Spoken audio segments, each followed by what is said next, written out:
बिस्मिल्लाहिर्रहमानिर्रहीम। अस्सलाम वालेकुम डियर स्टूडेंट्स। अमीर हुसैन गाजी एडवोकेट हाई कोर्ट और अलगाजी लॉ अकेडमी शाहदरा लाहौर। आज का जो हमारा टॉपिक है वो पाकिस्तान पीनल कोड से है। पाकिस्तान पीनल कोड का एक टॉपिक है डिकेटी।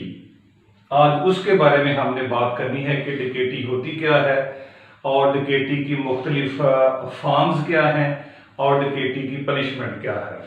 ठीक है जी।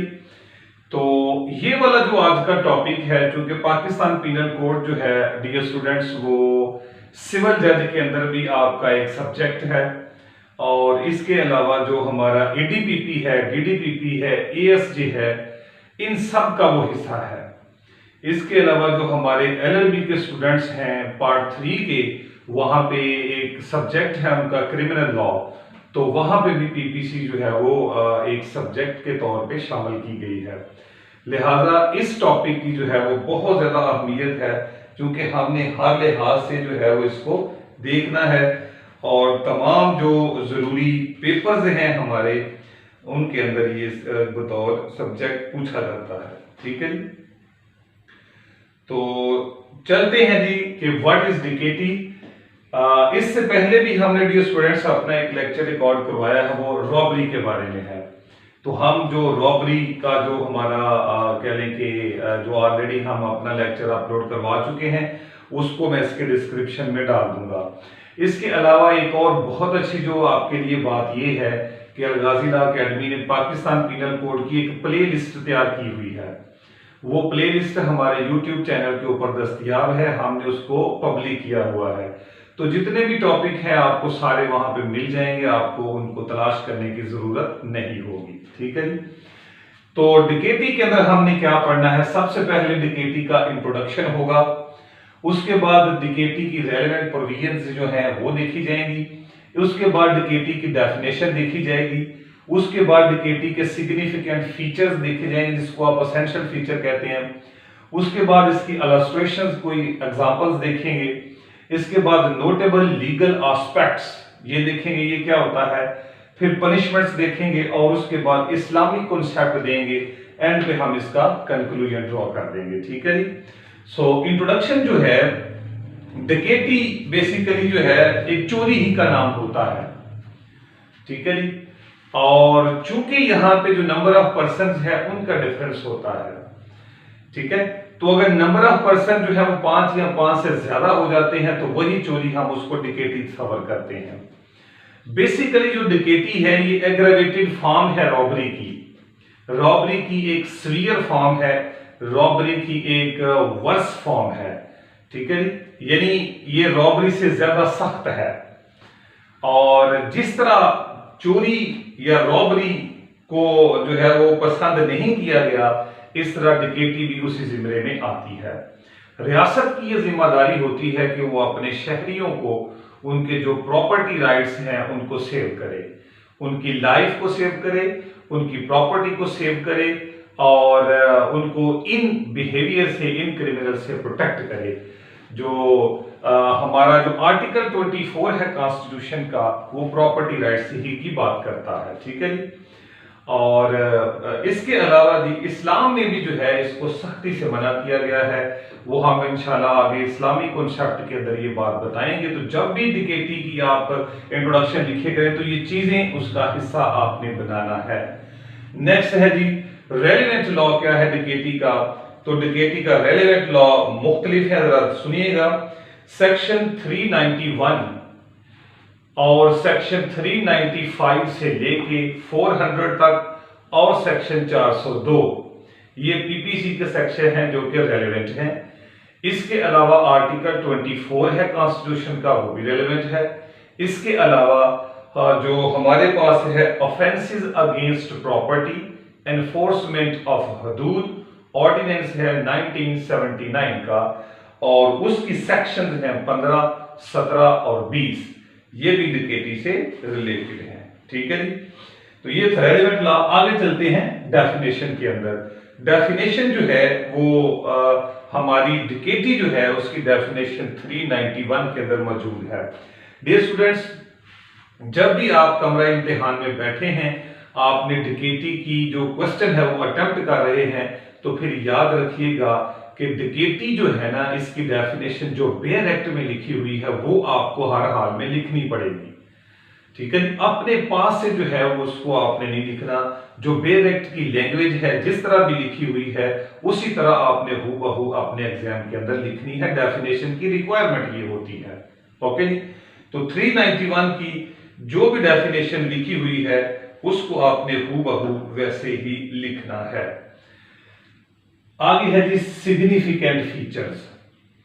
सिग्निफिकेंट फीचर्स जो मैं लिखूंगा वो बेसिकली मैं डेफिनेशन को जो है वो एक्सप्लेन करूंगा, इसलिए मैंने यहां पे आपको डेफिनेशन नहीं लिखवाई, क्योंकि वो एक लैंग्वेज है बेयर एक्ट की, वहां से आप देख लीजिएगा 391 से आपको मिल जाएगी, कोई इशू नहीं है।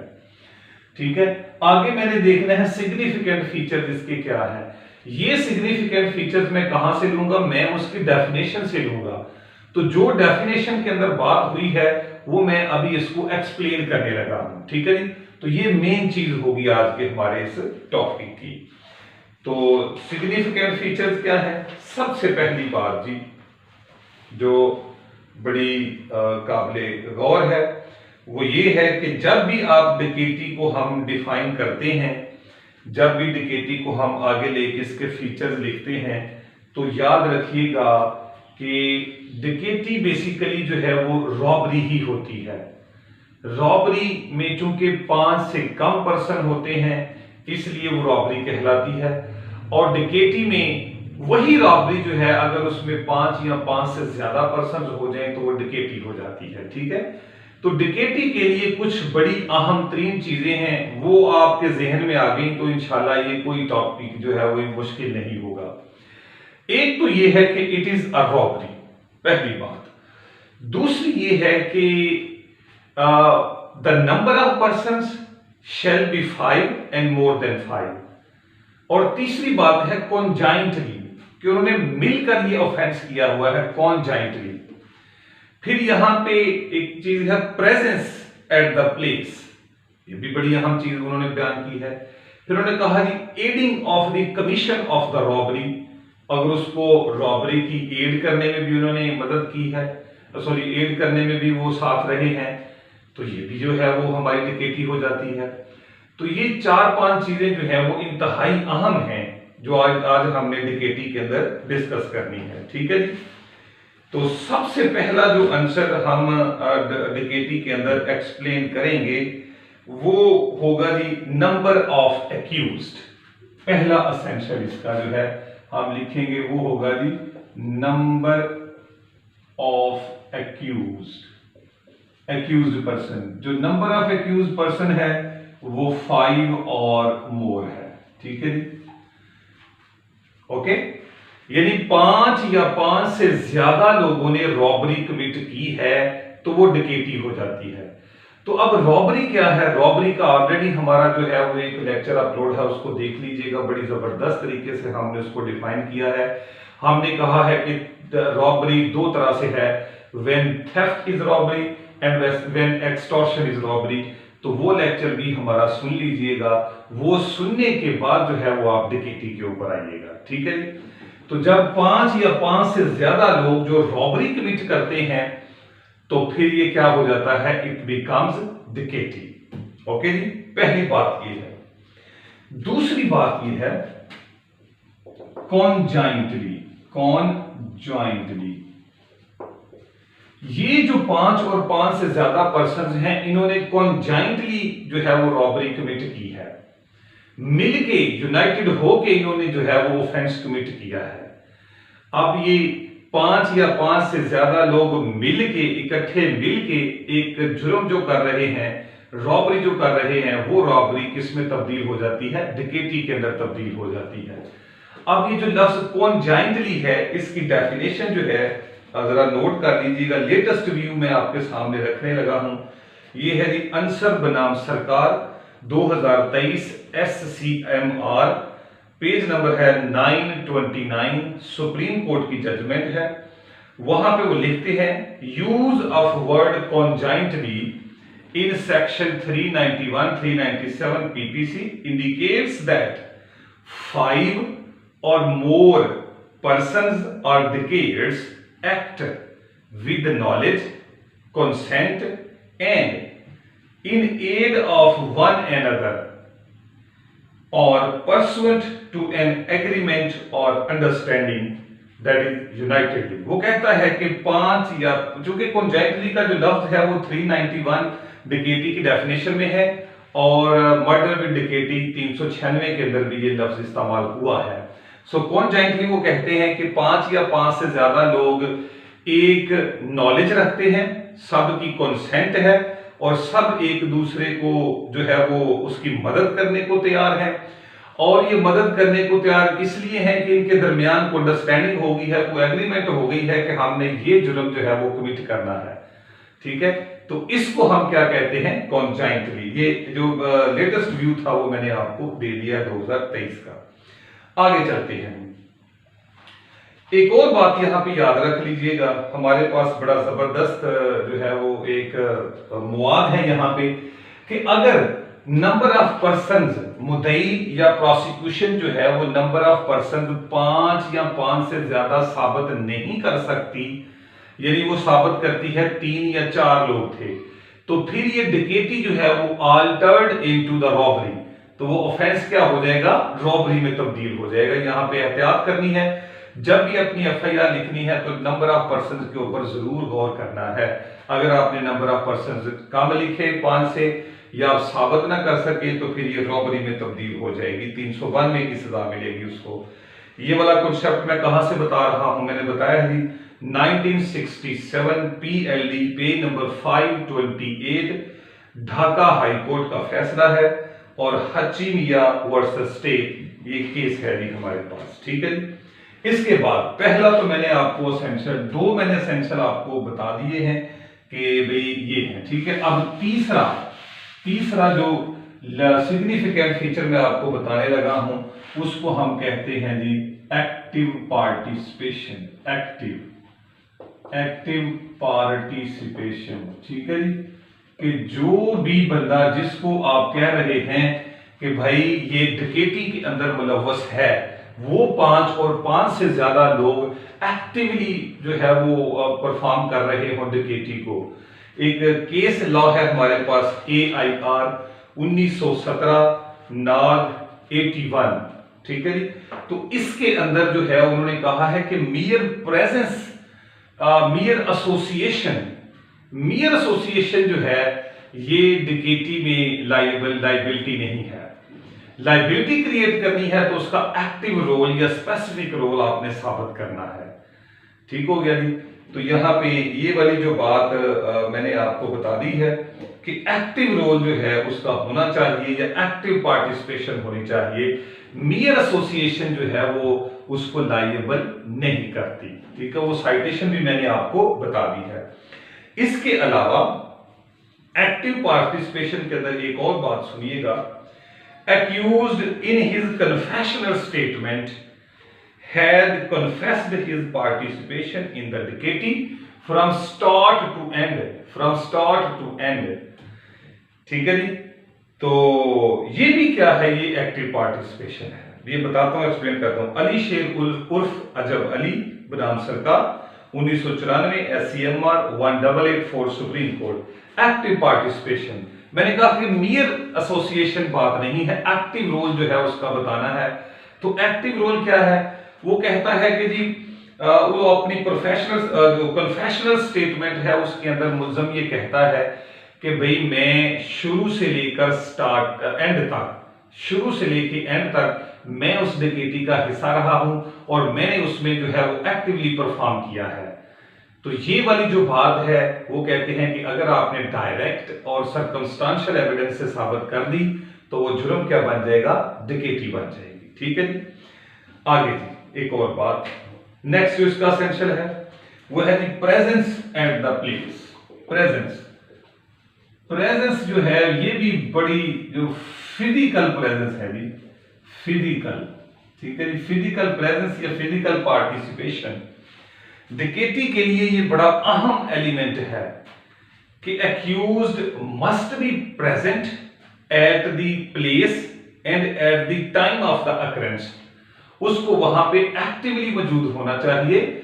और एक्टिवली मौजूदगी तो है, लेकिन वो उसमें एक्टिवली पार्टिसिपेट भी कर रहा है। तो मौजूदगी और पार्टिसिपेशन दोनों चीजों को आपने जो है वो अपनी एफआईआर का हिस्सा बनाना है, या आप अगर मुद्दई है तो आपने अपना केस इसमें साबित करना होता है। ठीक है जी। तो ये वाली जो सारी बातें हैं ये 391 का हिस्सा है, उसके अंदर लिखी हुई है। इसके अलावा मैं ये जो बात कर रहा हूं, ये जो प्रेजेंस वाली, ये भी साइटेशंस भी हैं, नोट कर लीजिएगा। 2012 PCRLJ पेज नंबर 345 कराची, नजर हुसैन वर्सेस स्टेट, एक तो ये है। दूसरी है 2010 YLR 2649 पेज नंबर है, कराची, हाकम अली जलबानी वर्सेस स्टेट। तो इसमें ये जो मैं बात कर रहा हूं प्रेजेंस की, तो ये स्पोर्टिंग उसकी जो है वो जजमेंट है। इसके अलावा 391 में तो ये बात लिखी हुई है। आगे चलते हैं। पांचवा जो यहाँ पे असेंशियल एलिमेंट है, पांचवा असेंशियल एलिमेंट ये है जी कि ये adding for the commission of the offence. Add करना जी, मदद देना। तीन चीजें यहां पे थी। एक थी कमिटिंग के दौरान आप अगर कमिटी के दौरान कोई पर्सन एक्टिवली परफॉर्म कर रहा है तो ये भी डिकेटी है। अगर उसकी अटेम्प्ट टू डिकेटी, उसकी अटेम्प्ट में भी अगर कोई बंदा शामिल है, एक्टिवली पार्टिसिपेट कर रहा है, तो तब भी लायबल है।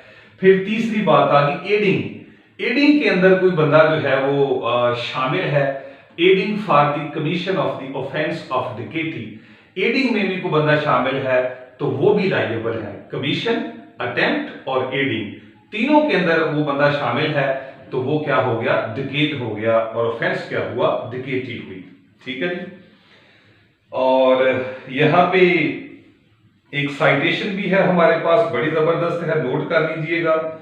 क्योंकि हमारा जो मकसद है वो बात को ऑथेंटिकेट करना है, हम आपकी नोट्स बहुत जबरदस्त बना रहे हैं। 1947 की क्रिमिनल लॉ जर्नल है और पेज नंबर 249 है। इसके अलावा AIR 1945 है, ऑल है 385। तो ये भी दो साइटेशन मैंने बता दी। कहते section 395 read with section 391 indicates that a man is not guilty of dickety unless he has attempted to commit or aided in committing robbery। तो वो कहता है कि वह ये जरूरी है, अगर आप ऑफेंस ऑफ डिकेटी साबित करना चाहते हैं तो आप ये साबित करें कि इसने कमिट किया है, या इसने अटेम्प्ट में मदद की है, या इसने वैसे मदद की है। तो ये सारी बातें जो है वो इसके अंदर मौजूद है। ठीक है जी। इसके अलावा क्योंकि देखिए अटेम्प्ट टू कमिट भी जो है ना, अटेम्प्ट टू कमिट कमेटी और सॉरी डिकेटी, अटेम्प्ट टू कमिट डिकेटी जो है ये भी जुर्म है। तो यहां पे भी बंदे की लायबिलिटी जो है वो क्रिएट हो जाती है। ओके, आगे अगली जो बात है जी, वो फिजिकल के अंदर मैंने बात बता दी थी कॉन्जाइंटली। ठीक है, 391 के अंदर, ठीक है, एक्टिवली परफॉर्म, वो मैंने ऑलरेडी जो है वो बात आगे कर दी है कि वो एक्टिवली परफॉर्म कर रहा हो। ठीक है जी। तो ये थे जी 4-5 जो इसके वेरी इंपॉर्टेंट पॉइंट जो हमने डिस्कस कर दिए हैं। इसके बाद जी आगे जो बात है वो है जी इलस्ट्रेशंस। आप इलस्ट्रेशन की तरफ चलते हैं। देखिए इलस्ट्रेशन जो है वो आपकी टेक्स्ट बुक जो है पीपीसी का जो बेयर एक्ट है उसके अंदर जो है वो एग्जांपल्स दी हुई हैं। एग्जांपल ए है और बी है, इलस्ट्रेशन ए और बी दोनों को आपने जो है वो यहाँ पे एडजस्ट कर देना है। वो दोनों जो है वो हैं तो वो रॉबरी की मिसालें। ठीक है जी। ये जो मेरे सामने मौजूद है सेक्शन 390 के अंदर मिसालें हैं, ए और बी इलस्ट्रेशन मौजूद है 390 के अंदर, क्योंकि 390 रॉबरी की डेफिनेशन करती है। तो वहां पे जस्ट इतना ही आपने ऐड कर देना है कि अगर नंबर ऑफ पर्सन 5 या 5 से ज्यादा हैं तो फिर यही ऑफेंस जो है वो डिकेटी में तब्दील हो जाता है। तो ये बात वहां पे आपने ऐड करनी है। वहां पे रॉबरी के सेंस में बात हुई है, लेकिन जब आप नंबर ऑफ पर्सन को ऐड कर देंगे 5 और मोर तो वो डिकेटी के अंदर चली जाएगी। तो इलस्ट्रेशंस वहां पे देखनी है। ठीक है। इसके बाद आ जाते हैं नोटेबल लीगल एस्पेक्ट्स रिगार्डिंग डिकेटी। अब नोटेबल लीगल एस्पेक्ट्स, ये हमारा बेहतरीन हिस्सा है हमारे नोट्स का कि हम अपने बच्चों के जो नोट्स हैं उनको यूनिक करते हैं। ठीक है, तो नोटेबल एस्पेक्ट क्या है कि यहाँ पे हम बताते हैं कि ऑफेंस कॉग्निजेबल है या नॉन कॉग्निजेबल, बेलेबल है या नॉन बेलेबल, कंपाउंडेबल है या नॉन कंपाउंडेबल, प्रोहिबिटरी क्लॉज में फॉल करता है या नहीं करता, ये या अदर देन उसके बारे में कोई मालूमात है तो यहाँ पे हम उसको ऐड करते हैं। ओके जी, तो सबसे पहले अब ये जो सारी बातें हैं, cognizable, non cognizable, bailable, trial कहां पे होना है, कंपाउंडेबल है या नॉन कंपाउंडेबल है, ये सीआरपीसी का शेड्यूल 2 है, उसके अंदर सारी बातें जो है वो दर्ज हैं, वहां से आप देख सकते हैं।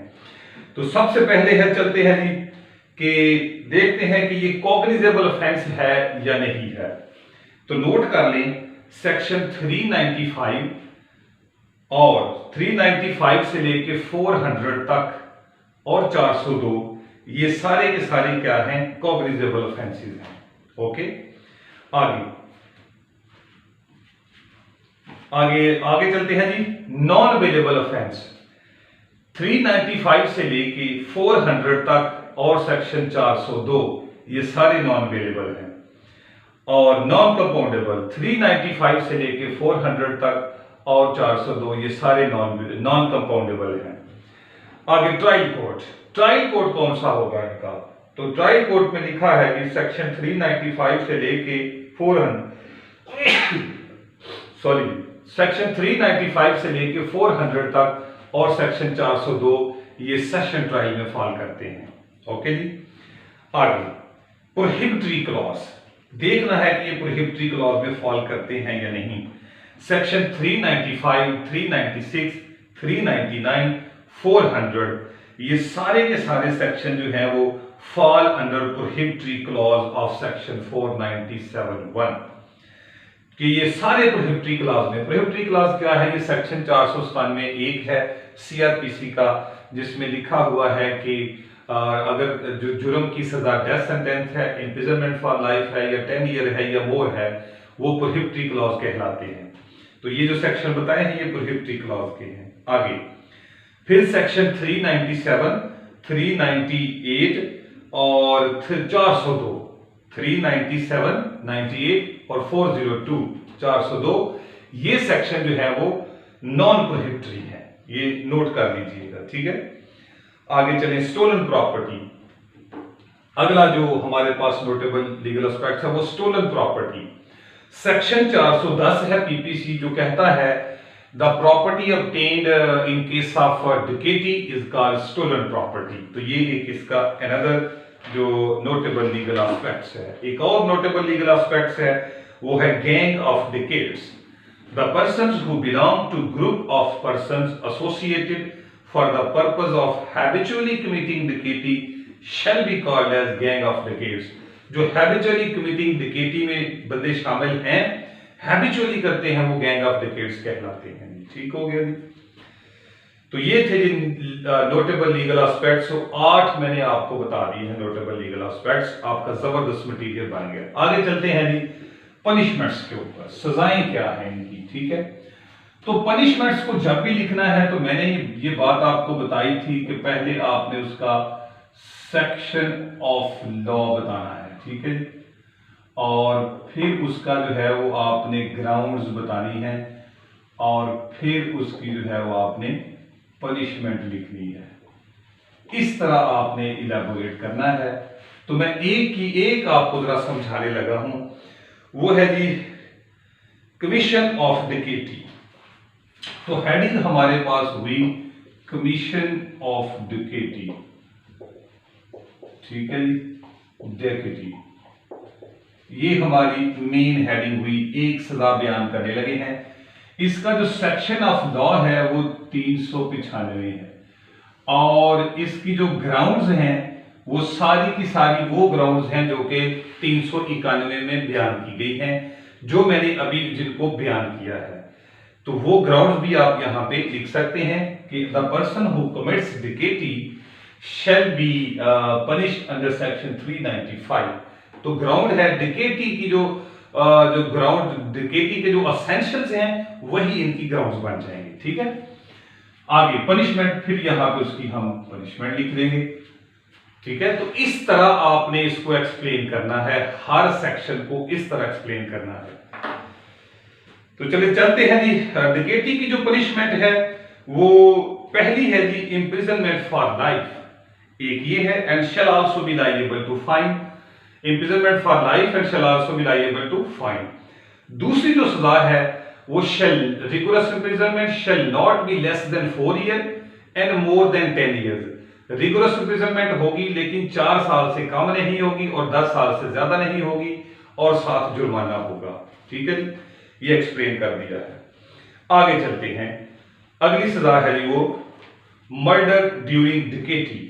मर्डर ड्यूरिंग डकैती, डकैती के दौरान मर्डर हो जाना, तो वही हमारी मेन हेडिंग यहां पे आएगी।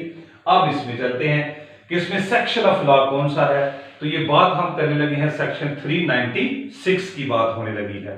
अब इसकी ग्राउंड्स क्या है, ग्राउंड्स बयान करते हैं जी कि इसकी पहली ग्राउंड है the murder of person, the number of persons involved must be 5 और मोर।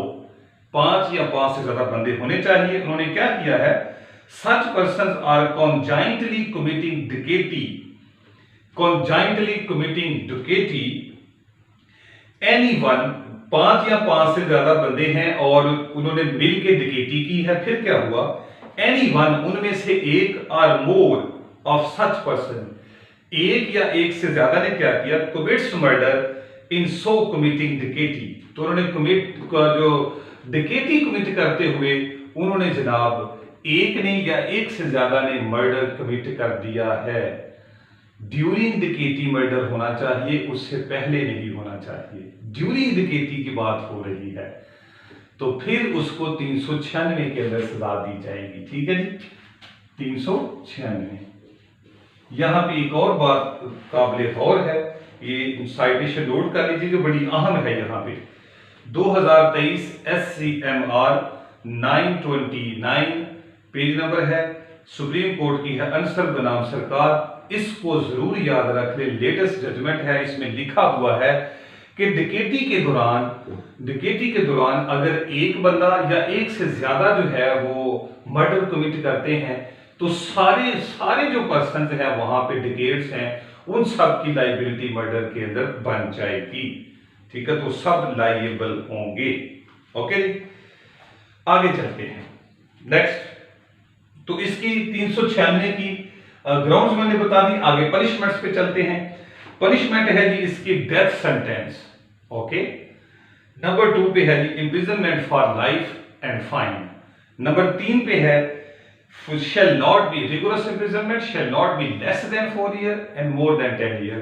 rigorous imprisonment होगी, 4 साल से कम नहीं होगी और 10 से ज्यादा नहीं होगी। ओके, ये वाली थी सारी पनिशमेंट 396 की। आगे चलते हैं कि अगली पनिशमेंट क्या है हमारे पास। अगली जो हमारे पास पनिशमेंट है वो है सेक्शन 397 की। सेक्शन 397, सेक्शन 397 जो है वो है जी काजिंग डेथ और ग्रीवियस हर्ट ड्यूरिंग डकैती। 397, ठीक है, कि with attempt to cause death और ग्रीवियस हर्ट। तो ये इसकी मेन हेडिंग हो गई। आगे चलते हैं, इसका सेक्शन जो है वो 397 है।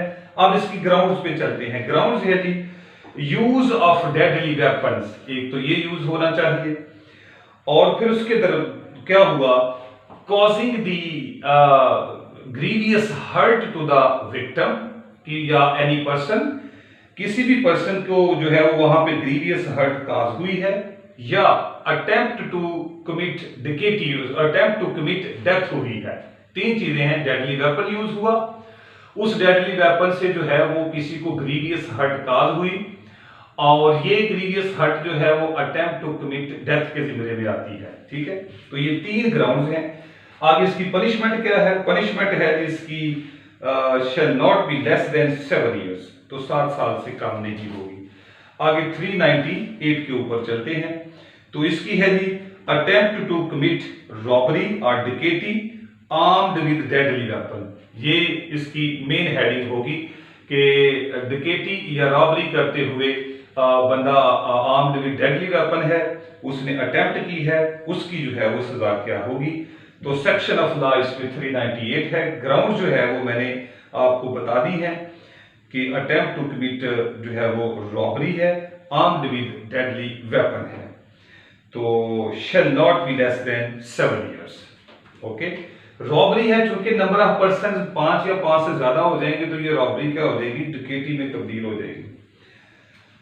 नेक्स्ट जो पनिशमेंट है जी वो है जी belonging to gang of dacoits, belonging to the gangs of dacoits, next punishment.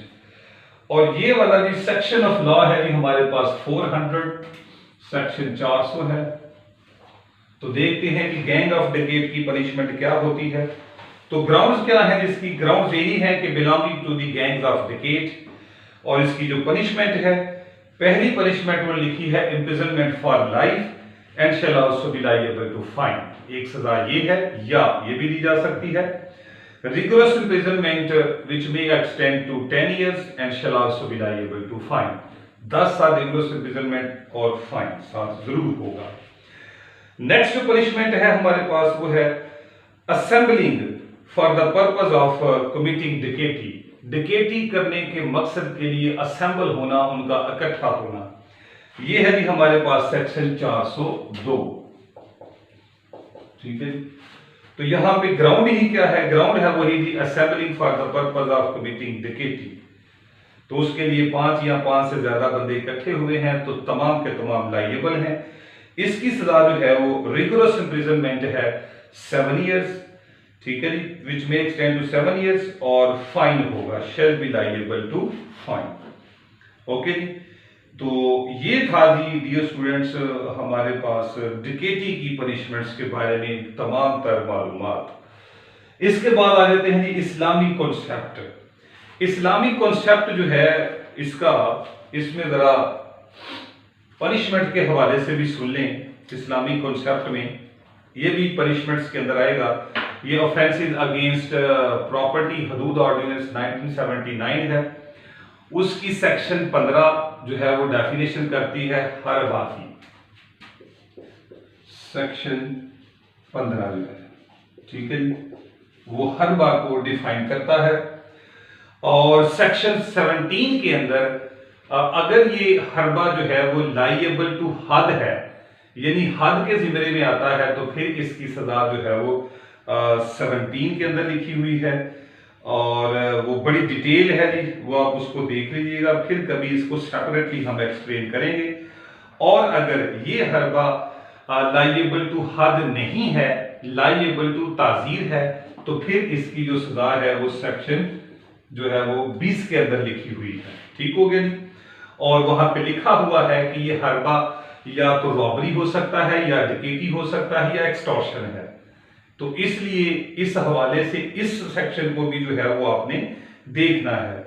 और अगर हरबा आप देखेंगे कि वो डकैती में है तो सजा डकैती वाले सेक्शन में होगी 395 में, और अगर रॉबरी है तो वो 392 में चला जाएगा। ठीक है, तो ये सारी सिचुएशन जो है वो इस्लामिक कॉन्सेप्ट की जो पनिशमेंट है, ये भी यहाँ पे आपने इसको एक्सप्लेन थोड़ा सा कर देना है ताकि आपका पेपर इंतहाई अच्छा हो।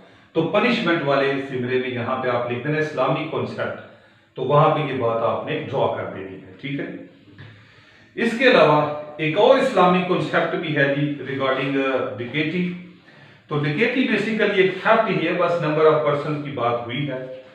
तो सबसे पहले रेफरेंस देते हैं जी होली कुरान में से, सूरह अल-माइदा है, सूरह अल-माइदा, और उसकी जो सूरह अल-माइदा सूरह नंबर 5 है और उसकी वर्स नंबर 38 है। ठीक है जी, और वहां पे लिखा हुआ है, और चोरी करने वाला मर्द और चोरी करने वाली औरत सो दोनों के हाथ काट दो इस जुर्म की पादाश में जो उन्होंने कमाया है। ये अल्लाह की तरफ से इबरतनाक सजा है, और अल्लाह बड़ा गालिब है, बड़ी हिकमत वाला है।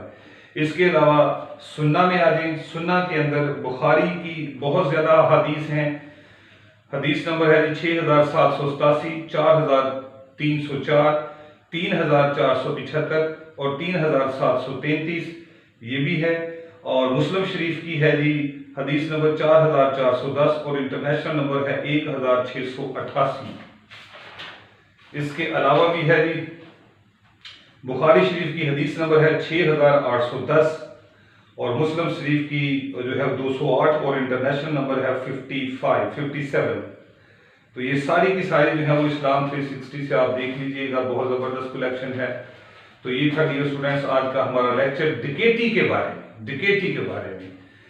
तो रॉबरी भी हमने अपलोड कर दिया, डिकेटी भी अपलोड कर दिया। अब इनके डिफरेंस जो है वो नेक्स्ट लेक्चर में आपको बताएंगे। तो नोट्स जो हैं वो ज़्यादा अहमियत के हामिल हैं।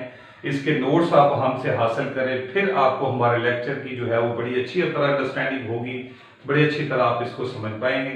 So thank you so much. अस्सलाम वालेकुम व रहमतुल्लाहि व बरकातहू।